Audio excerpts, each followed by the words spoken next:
El Escaparate, en Radio Rinconada, 104.7.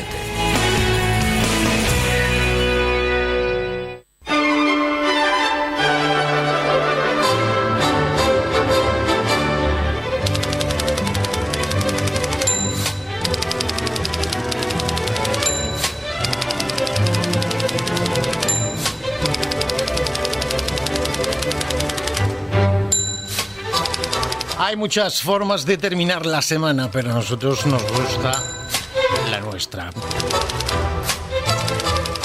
Que no es otra que saludando a Jairo Valencia Piedrahita con una nueva edición de La Virgulilla. Jairo, ¿qué tal? Muy buenas tardes. Muy buenas tardes a todos y a todas. ¿Te gusta la locura, no? Sí, tiene un punto de atracción. Yo no sé si me estoy dejando llevar por ella y estoy empezando a aceptar el personaje del loco y me estoy convirtiendo en un loco de verdad, no sé. Bueno, menos mal que hay gente alrededor de ti que te, ¿no? Más o menos. Sí, no, y ni más o menos. Hay gente delante de mí y detrás de mí y al lado que normalmente me están dando collejas y escúchame que... Cuidado. Que en el camino de los cuerdos el loco es el que pierde la periferia. Edición número 63 de La Virgulilla, que arrancamos con prólogo. Siempre arrancamos con un prólogo porque, como recordamos a los oyentes, La Virgulilla está dividida como si fuese un libro en el que leyésemos cada semana, en el que yo vengo y cuento mis locuras. Y hoy, para empezar el prólogo, me gustaría que cogiésemos un poco a... No sé si conoces a Nacha Pop, seguro que lo conocerás, la chica de ayer.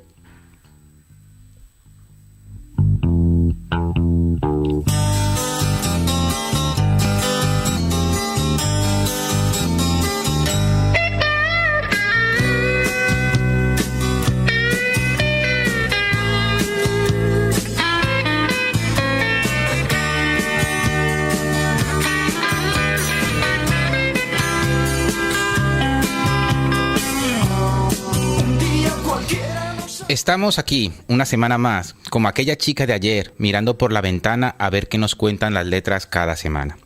Y con un solo vistazo rápido a la prensa escrita, telediarios, rotativas, vemos que el mundo se ha paralizado en unos días en el nodo, anticuado y casposo, haciendo que busque en el baúl de los recuerdos el alcanfor que oculte el hedor que dejan las palabras guardadas en el pasado y la mercomina que cure la piel cansada de ser el frente de batalla de aquellos patrioteritos que ocultan sus vergüenzas detrás de una bandera. Para cambiar de dirección sin perder el sentido, las letras son la mejor opción para llegar a un mejor puerto, pues toda palabra conlleva una intención, que es su significado, y su etimología, que nos lleva a un pretérito anterior y nos sirve para entender mejor el momento pasado, pero sobre todo el actual. Esperpento, como palabra de la semana, explicada por un fulano de tal que sí conoce sus orígenes y no los olvida. Hoy aprenderemos el origen de esperpento y fulano, pues si sabemos de dónde venimos es muy probable que sepamos dónde vamos, pues el origen lleva al inicio y el desenlace al final. Parece redundante, pero no hay empresa peor que iniciar la casa por el tejado. Por mi parte no queda más que daros la bienvenida a una virgulilla más, una especial, pues de aquí salimos al encuentro de las letras, que no es un diccionario, para dar sentido y valor a lo que hacemos. Nos vamos a Cádiz a escuchar a las grandes plumas y a las instituciones que cuidan y protegen esas plumas que tienen que decir. Hablarán de letras, pero sobre todo de mestizaje, interculturalidad, de echarle un vistazo a la historia para determinar el futuro, pues por muchos avances que obtengamos en ámbitos como el científico, el académico o de desarrollo, si no comprendemos la utilidad de la palabra, estamos condenados a no entendernos, a ser egoístas con los avances, pues no permitimos transmitirlos, o separarnos aún más en las diferencias con la imposibilidad de acercar posturas, unas posturas que bien pueden significar una mejora sustancial para la mayoría. Como ven, las palabras tienen el poder de transformar la realidad. Sin más que Nacha Pop con su chica de ayer, sean todos bienvenidas y bienvenidos a La Virgulilla.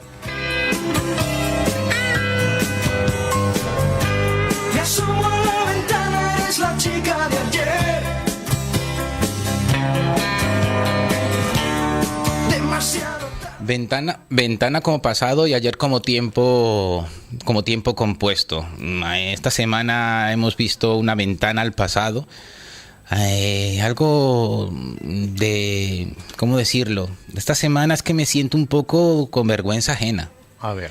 Porque en el lugar de la palabra, en el lugar donde todos tenemos que que darle ese valor porque esa palabra transforma vidas. Hemos visto esta semana un teatro feo, teatro casposo, anticuado, lleno de anacronismos y que el lugar de la palabra, que es el Congreso de los Diputados, se preste para ese tipo de cosas, no en temas políticos, sino en temas etimológicos, de escritura, de palabra, es para tener vergüenza porque sinceramente hemos asistido a un circo. Un poco sí. Un poco bastante. Un poco sí.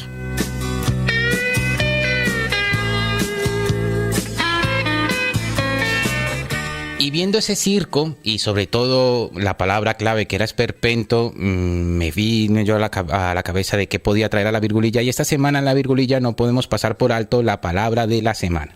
Una palabra dicha repetidamente en el Congreso de los Diputados que por pomposa y llena de significado no podemos dejarla pasar como hace el viento sobre la copa de los árboles.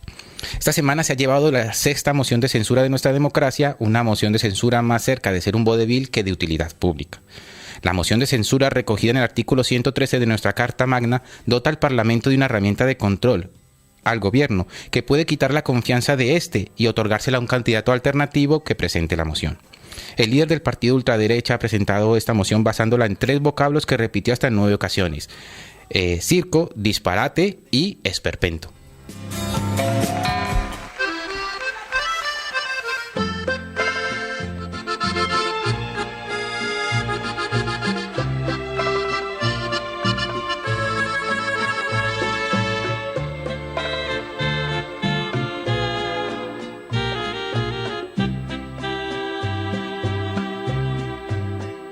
Rata inmunda, animal rastrero, escoria de la vida, adefesio mal hecho. La primera acepción del diccionario de la Real Academia de la Lengua dice de esperpento que es una persona, cosa o situación grotesca o estrafalaria. Paquita, la del barrio, se acerca más a lo estrafalario que a lo grotesco en esta canción, siendo un claro ejemplo de la utilización de esperpento como género literario. Muchos ya conocen el origen de la palabra, pero por ello vamos a mojar un poco los pies en el agua de la historia para ver cómo la lengua es tan transversal que permite la utilización de esta palabra, esperpento, nacida en una época inquieta de nuestra historia, cuyo padre, quien acuñó el término, defendía unos valores distintos a los que la formación que presentó la moción de censura. Muchos piensan que la palabra esperpento procede del escritor Ramón María de Valle-Inclán, situando su nacimiento a principios del siglo XX, pero para el diccionario de la Real Academia Española y para el resto el origen de la palabra es desconocido, como entre otras escarcha, gamberro o merluza. Aunque no está nada claro su origen, el catalán Joan Coromines, que fue un filólogo, lexicógrafo, etimólogo español, autor del Diccionario Crítico Etimológico Castellano e Hispánico, del Diccionario Crítico Etimológico de la Lengua Castellana y del Breve Diccionario Etimológico de la Lengua Castellana, un hombre que hizo grandes aportaciones al estudio del catalán, castellano y otras lenguas romances, nos indica que nadie se ha dedicado a investigar este étimo, por lo que es una voz relacionadamente reciente que adolece de una clara orfandad etimológica. Lo que sí está claro es que hay palabras cuya sonoridad, cacofonía o calofonía nos indica su posible significado, cuando éste lo desconocemos de antemano. Cabe señalar que la palabra esperpento no tiene una investigación etimológica profunda. Por ello conviene indicar que la atribución de esta invención al gallego, a Valle-Inclán, es una falsedad. Lo que sí hizo el gallego, y de ahí el mérito, es elevarlo de insulto a categoría de género literario. Según el escritor Alonso Zamora Vicente, en su discurso de recepción ante la Real Academia de la Lengua, escribió, y abro comillas: han pasado ya 100 años desde que nació Ramón María de Valle-Inclán y ha pasado medio siglo desde que publicó su primer esperpento, es decir, desde el momento en que inventó un nuevo apartado para las retóricas, en el que nos vemos obligados a incluir unas obras de límite poco precisos, contradictorios y escurridizos, el esperpento. Palabra traída de una zona del habla cotidiana, familiar, que, de pronto, pasa a designar una actitud artística, una ladera de accidentados escarpes y asciende a esa vaga comarca de los conceptos abstractos, el esperpento, una nueva maquinaria de aventura artística. Cerramos las comillas. Efectivamente, la palabra ya existía incluso antes de que Coromines la documentase. Vamos a ver varios ejemplos de dónde aparecía esta palabra. Por ejemplo, Pérez Galdós es el más profuso en utilizar la palabra antes de 1900, incluyéndola ya en sus famosas novelas. La primera mención se produce en Rosalía, escrito hacia 1872, y está en esta frase: pues verás que esperpento es el tal indiano. Lo he de traer aquí para que lo veas. Espera que tenga confianza con él y verás cómo le arreglamos el pelo. Cierro comillas. Una forma de arreglar un esperpento es dar una buena paliza. Poco después, la escritora Ángela Grassi, en El copo de nieve, en 1876, escribe: más singular era el contraste para quienes sabían que aquellos hermosos ramilletes salían de las manos trémulas y descarnadas de la tía Ojazos, viejo esperpento calvo, sin dientes, apergaminado y andrajoso. Esperpento incluye grotesco y estrafalario, pero creo que tiene a veces más de grotesco que de estrafalario. Valle Inclán tenía 10 años cuando se escriben estas últimas líneas, con lo que difícilmente pudo inventar la palabra en cuestión.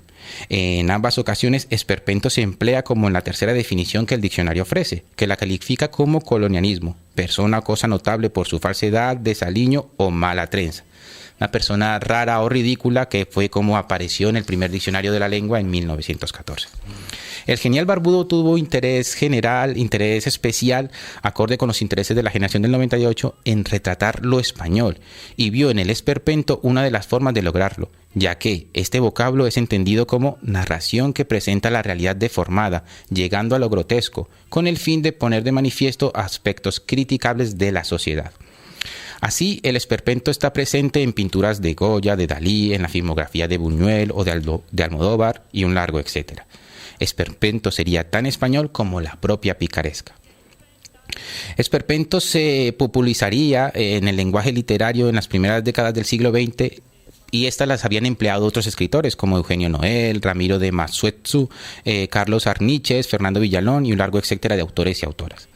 Pero puestos a desconocer su etimología, transcribamos su partida de bautismo como categoría cuando en Luces de Bohemia, entre 1910 y 1924, Max Estrella afirma, con la dolorosa lucidez de quien nada tiene que perder: los héroes clásicos reflejados en los espejos cóncavos dan esperpento. El sentido trágico de la vida española solo puede darse cuenta con en una estética sistemáticamente deformada. La primera acepción del diccionario de la lengua habla de esperpento como persona, cosa o situación grotesca o estrafalaria. ¿Qué mejor forma de definir el bochorno que vimos esta semana en la casa donde debe reinar la palabra y ahogarse el ruido? Un ruido esperpéntico que no ayuda a la reflexión.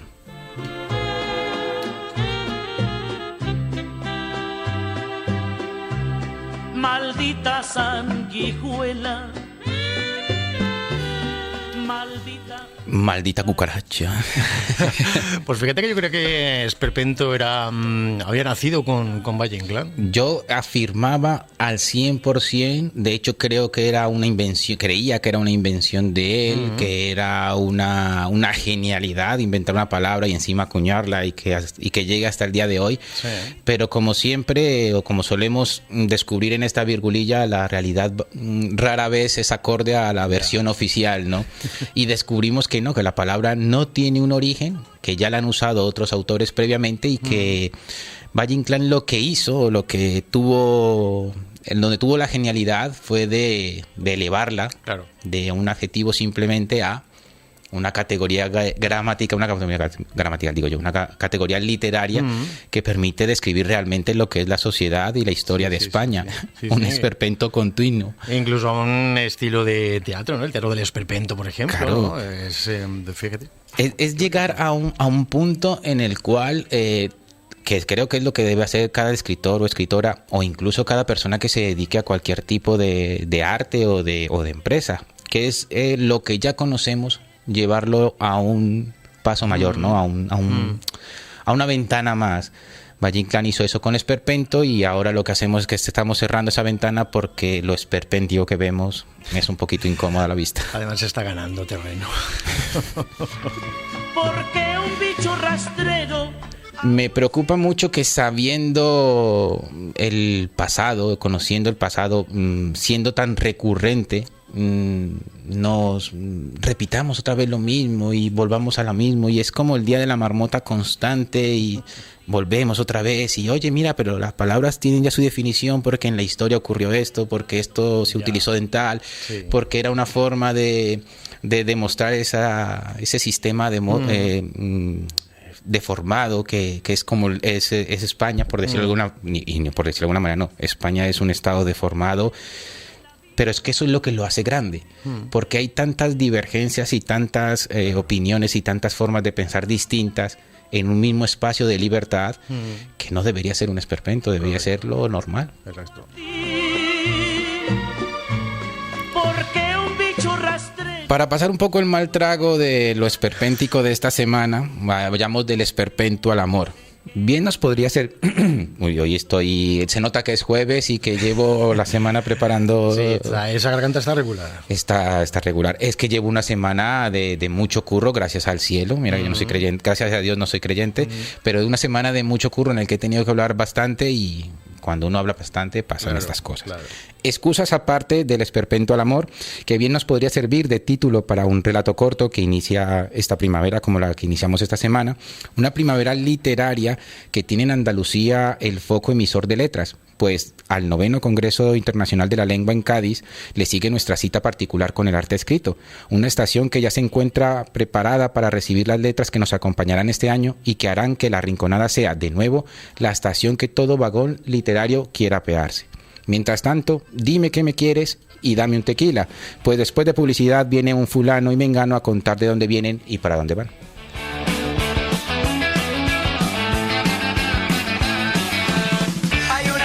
Te quiero decir que es importante, al menos para mí.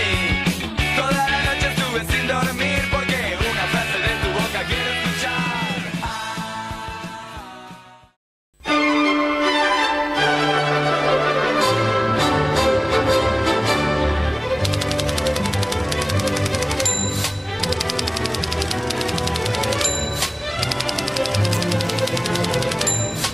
Seguimos con Jairo Valencia Piedrahita y ahora saltamos de esperpento a fulano. A ti, antes de continuar, ¿a ti esperpento ya no te parece esperpento? Claro, es que la palabra esperpento, como te decía, ya incluso la fonética ya recuerda algo esperpento, ¿no? A mí esperpento, la primera vez que yo la escuché me sonaba como un fantasma, como un fantasma deformado, un ente, algo distinto. No sé, locura de... Al final las palabras muchas veces no son lo que parecen, y hay que ir a su etimología. Pasamos del esperpento, ¿o tienes algo que decir al respecto de esperpento? ¿Tienes que decir algo esperpéntico? Nada, que podamos continuar. No, esperpéntico. Pasamos del esperpento al nombre más común del castellano. Hay nombres muy comunes en nuestra sociedad. Propio, ¿no? Nombres propios. He jugado un poco con dejar solamente nombres para que me quede bien, pero sí, en verdad, nombres propios. Es que en verdad voy a hablar de un nombre que figura como nombre propio, pero no es un nombre propio en sí. Ostras.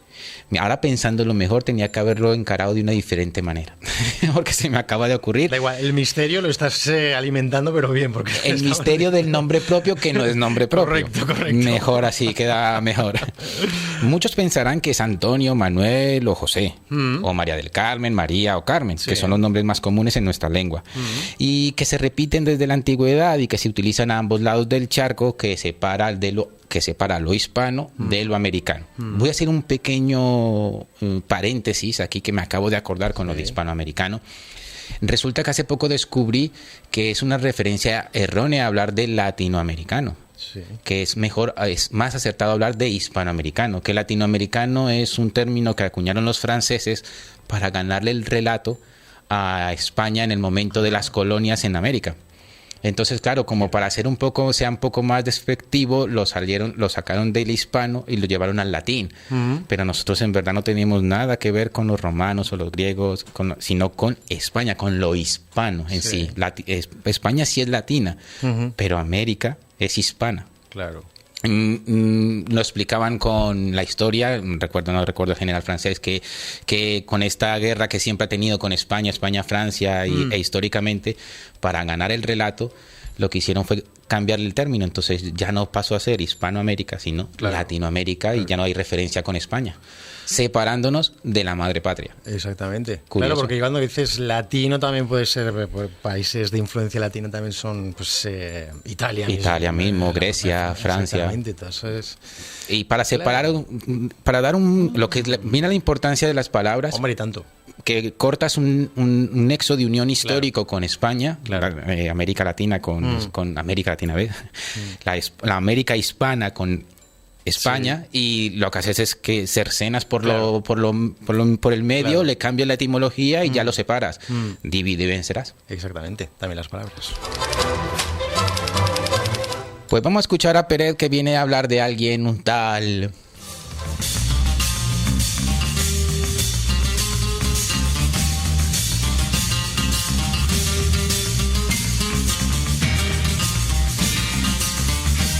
Si fulano fuese mengano, si mengano fuese fulano, si fulano fuese mengano, fuese sutano o perengano.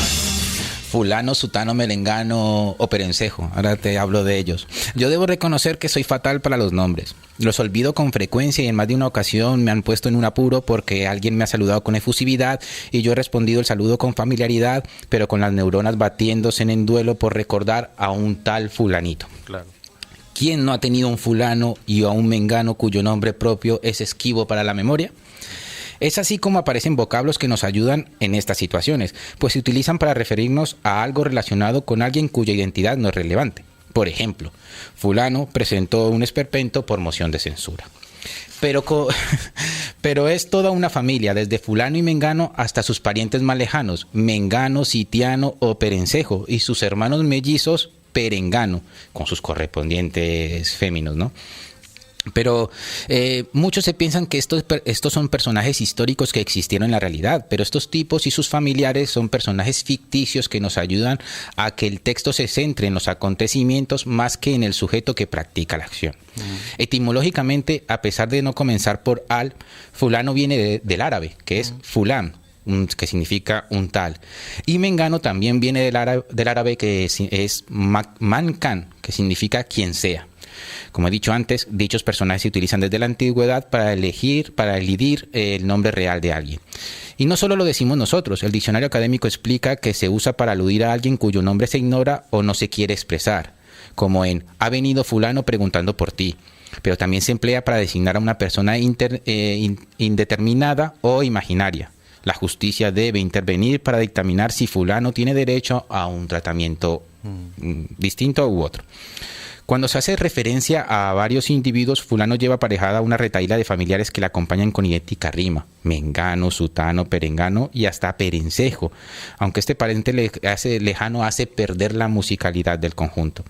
Aunque no son las únicas voces que utilizaremos para referirnos a alguien, en la actualidad la familia ha crecido, sumándole voces como Pepito o Periquito el de los palotes, pasando por sultano o Esperancejo. Esperancejo no lo había escuchado. Tampoco. y está acuñado en la RAE. Pues está dentro de la familia. Este es menos conocido. Es un primo lejano. Son primos lejanos, claro. Esperemos que estos personajes sigan dando de qué hablar. Aunque visto lo visto, parece poco probable que en algún momento fulano o alguno de sus parientes desbanquen a Antonio o a María como nombres más común del habla hispanohablante. Si fulano fuese mengano, si mengano fuese fulano, si fulano fuese mengano, fuese sutano o perengano. El castellano es una de las lenguas más ricas del mundo, con variedad de sinónimos, de significantes, de expresiones, de conjugaciones verbales. De hecho, los que son de habla extranjera nos sitúan como que es uno de los lenguajes más complicados para aprender. Sí, eso dicen. Aún teniendo el lenguaje con más vocablos, más sinónimos, más conjugaciones, aún así tenemos que ir a determinados nombres propios, fulano, mengano, para determinar un determinado persona que no recordamos. Y me ha gustado. Sí, pero además, date cuenta como ahí juega el machismo del lenguaje, ¿no? Contra, ¿verdad? Como si te dice, pues vino un fulano y me preguntó no sé qué. Bien, ahora si dices, vino una fulana, ¿cómo cambia la connotación? El machismo en la lengua. Exactamente, hay una connotación. Ostras, que no me puedo meter en berenjenales porque la semana que viene estoy con académicos de la lengua. No te metas.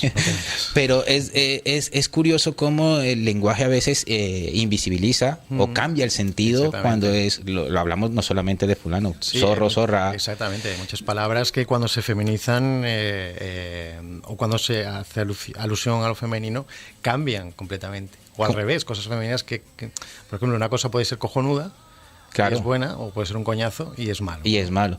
¿Cómo hacemos para solucionar ello? ¿Le cambiamos el significado o encontramos nuevas palabras?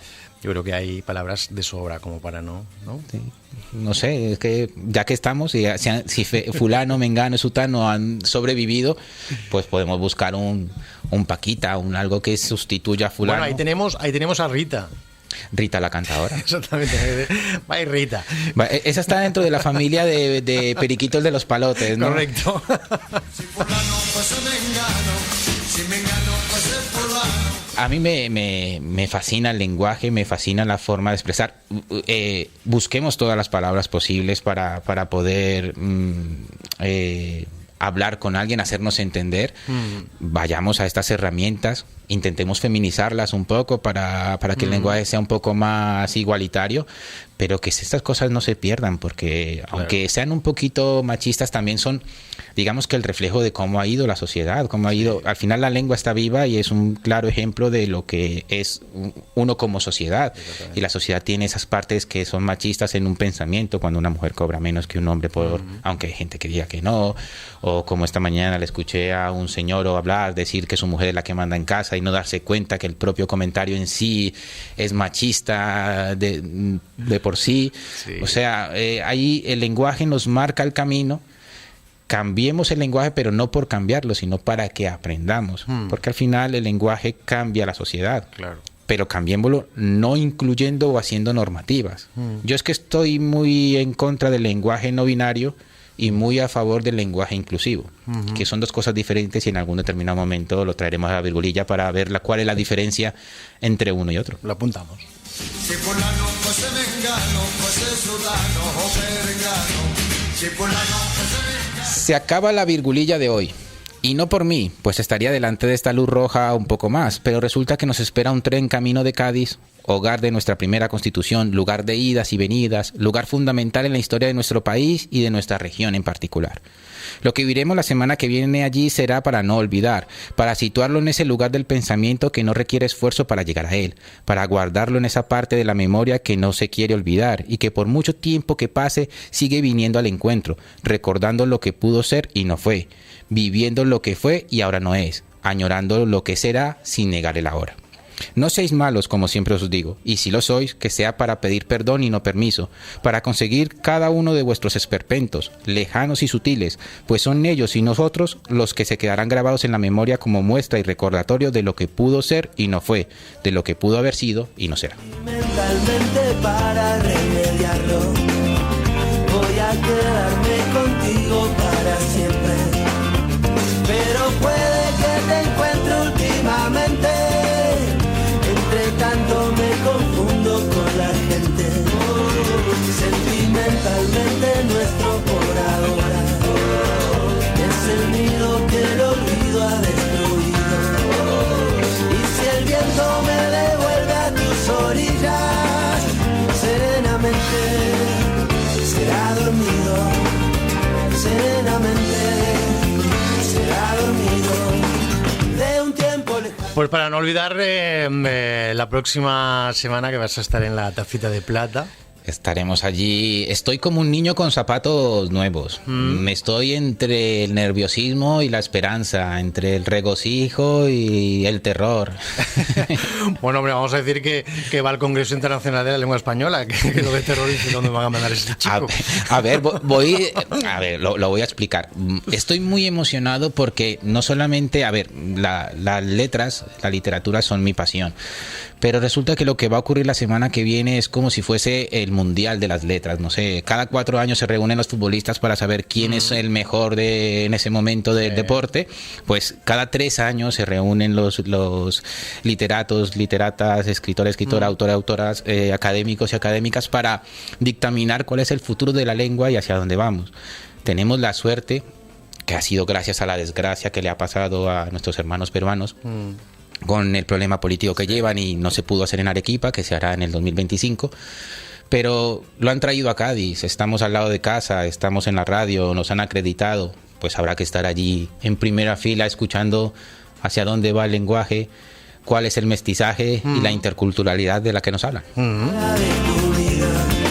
Y nos lo cuentas luego, ¿no? Por supuesto, todo el sentido tiene, no solamente para que yo vaya y esté allí como un esperpento mirando, sino que venga, traiga las buenas nuevas. Ojalá me pueda traer algún tipo de saludito de algún autor o autora que nos salude a todos y a todas aquí en La Rinconada.